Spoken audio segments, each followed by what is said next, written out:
গ্রামে এক গর্ভবতী শাকচুন্নির ছায়া থাকে। সে গর্ভবতী হওয়ার কারণে খিদাও অনেক পেত। তার জন্য সে আসা যাওয়া মানুষদের ধরে খেয়ে ফেলতো।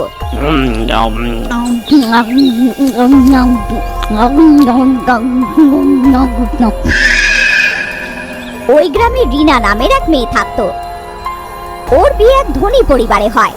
শ্বশুর শাশুড়ি ভাবতো যে মেয়ে অনেক পণ আনবে, কিন্তু গরিব হওয়ার কারণে মেয়ের মা বাবা দ্বারা যা সম্ভব তাই দিয়ে দেয়।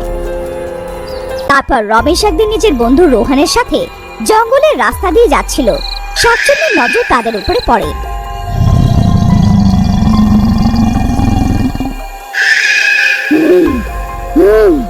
আমার খুব খিদে পেয়েছে, আমার বাচ্চা ক্ষুধার্ত, অনেক দিন হয়ে গেছে কোনো শিকার পায়নি।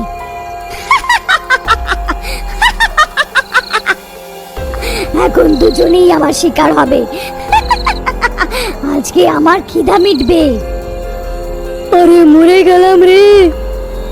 শাকচুন্নি, সেটাও গর্ভবতী?